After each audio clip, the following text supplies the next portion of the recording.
Hello everyone, मेरा नाम प्रियंका दांगी है और आप मेरे चैनल टारगेट एमपीपीएससी विद प्रिया पर है। आई होप आप सब ठीक होंगे और अच्छे से तैयारी कर रहे होंगे। हमारा जो टॉपिक चल रहा है अभी मूल अधिकार चल रहा है और हम अनुच्छेद 32 का अलग से वीडियो रखेंगे, क्योंकि अनुच्छेद 32 और उसके तहत जो भी रिट जारी की जाती है वो आर्टिकल हमारे लिए बहुत इंपॉर्टेंट है। वो 3 नंबर में भी आ सकता है, 50 शब्द में भी आ सकता है और उसमें जो 5 प्रकार की रिट जारी की जाती है उनमें से कोई भी रिट भी 3 नंबर में आ सकती है। ठीक है, तो इसलिए हम इसको सेपरेट वीडियो में रखेंगे।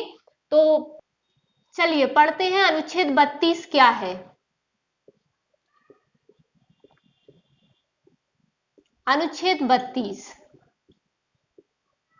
इसे बोला जाता है संवैधानिक उपचारों का अधिकार। इसकी हेडिंग क्या है? तो इस भाग द्वारा मतलब भाग 3 द्वारा, जिसका नाम क्या है? मूल अधिकार। तो इस भाग द्वारा प्रदत्त अधिकारों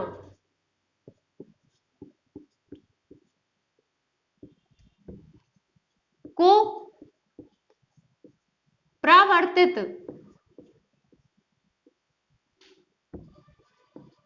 कराने के लिए उपचार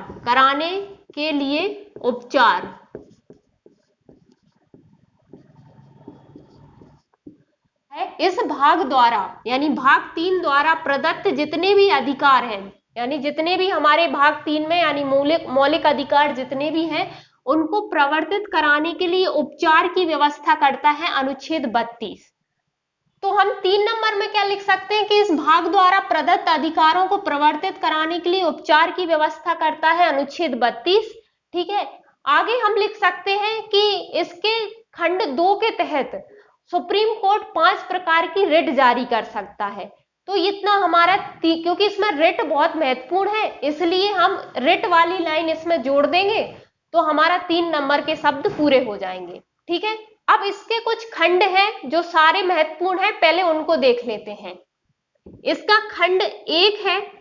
ये क्या कहता है कि यदि आपके मौलिक अधिकार आपको नहीं मिल रहे हैं या उनका कोई हनन कर रहा है, तो आप सुप्रीम कोर्ट में जाके उसके लिए आवेदन कर सकते हो।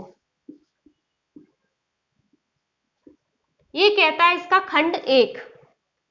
खंड 2 क्या कहता है कि आपने आवेदन तो किया लेकिन सुप्रीम कोर्ट क्या कार्रवाई करेगा? तो वो 5 प्रकार की रिट जारी करेगा। अब ये रिट कौन सी होंगी, ये इंपॉर्टेंट है, ये अभी अपन देखेंगे। 5 प्रकार की रिट जारी कर सकता है।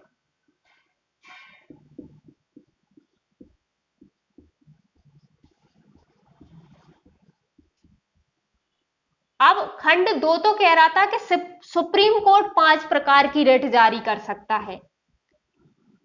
इसका खंड 3 क्या कहता है कि संसद जो है वो ये वाली जो रिट होंगी उन्हें जारी करने का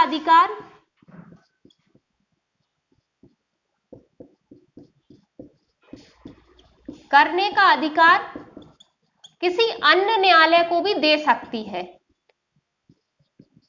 ना। सुप्रीम कोर्ट तो कर ही रहा था और संसद क्या कर सकती है? किसी अन्य न्यायालय को भी ये रिट जारी करने का अधिकार दे सकती है। अभी ये अधिकार हाई कोर्ट को भी प्राप्त है। ठीक है,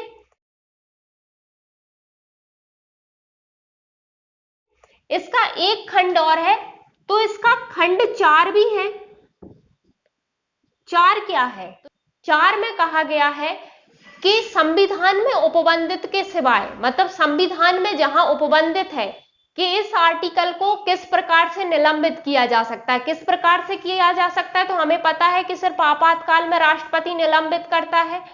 तो उसके सिवाय और किसी भी प्रकार से इसे निलंबित नहीं करा जा सकता, यानी ये हमसे ये मौलिक अधिकार और किसी प्रकार से नहीं छीना जा सकता, विधि वगैरह बना के नहीं छीना जा सकता। हाँ, संविधान में संशोधन हो जाए वो अलग बात है।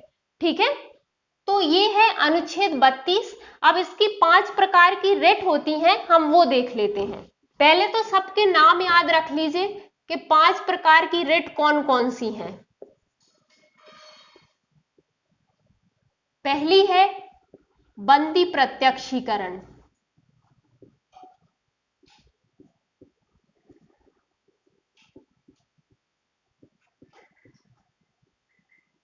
दूसरी है परमादेश। परमादेश। तीसरी है प्रतिषेध।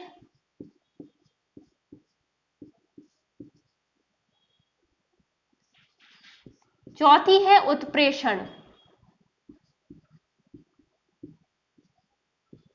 और पांचवी है अधिकार प्रेक्षा।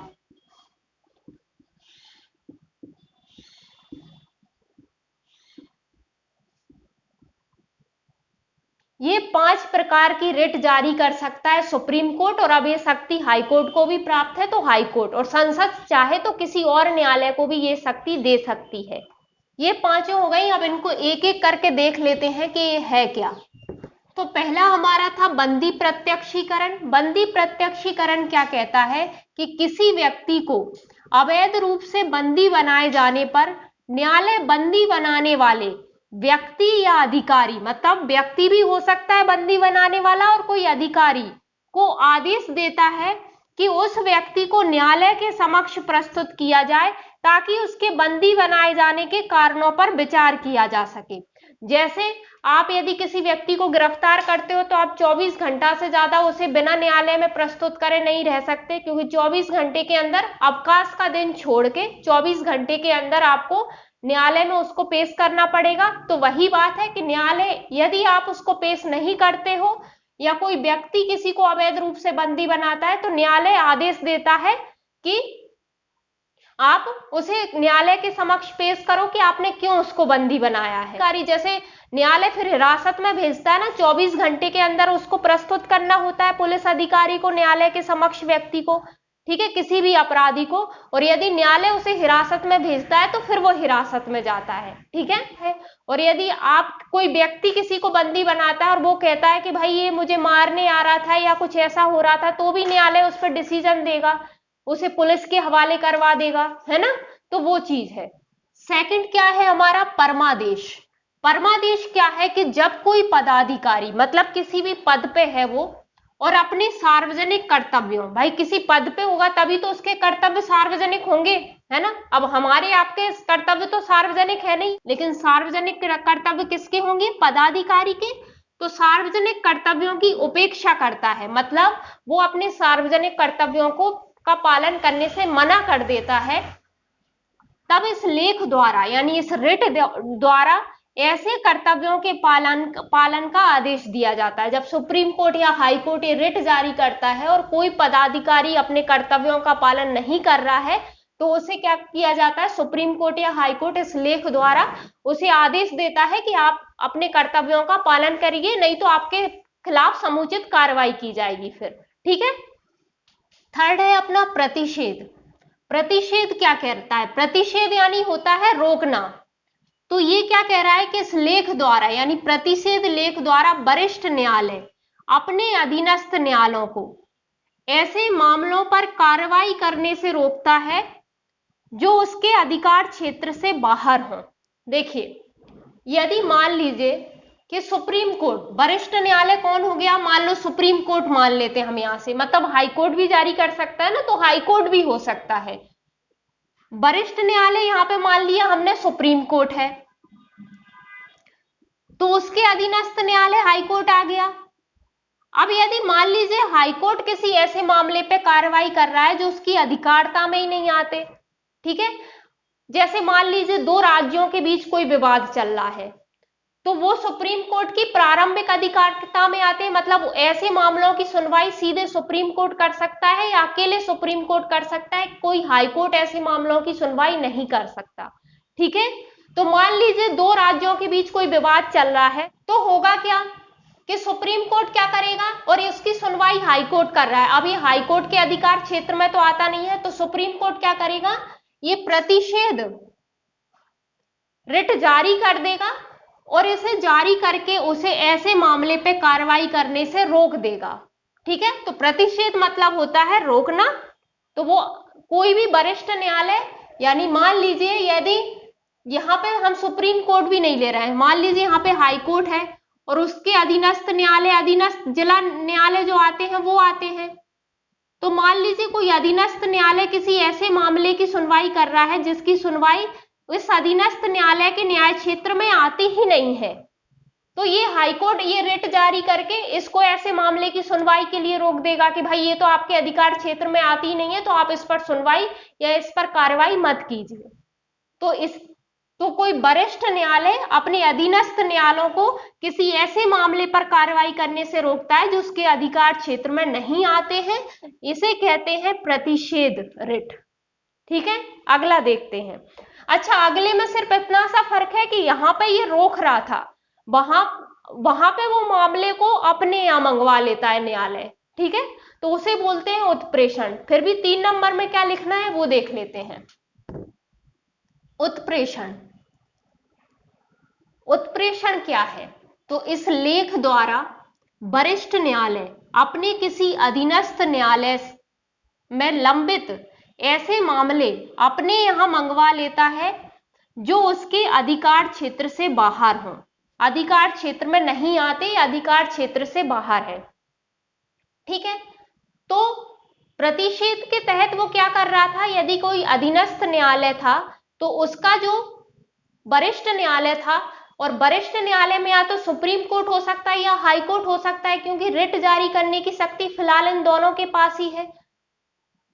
तो सुप्रीम कोर्ट होगा तो वो अपने अधीनस्थ न्यायालय से, हाई कोर्ट होगा तो वो अपने अधीनस्थ न्यायालयों से ऐसे मामले अपने यहां मंगवा लेगा जो उसके अधिकार क्षेत्र में नहीं आते। किसके अधिकार क्षेत्र में नहीं आते? अधीनस्थ न्यायालय के अधिकार क्षेत्र में नहीं आते। तो उत्प्रेषण में अपने यहां मंगवा लेता है मामलों को और प्रतिषेध में कार्रवाई करने से रोक देता है।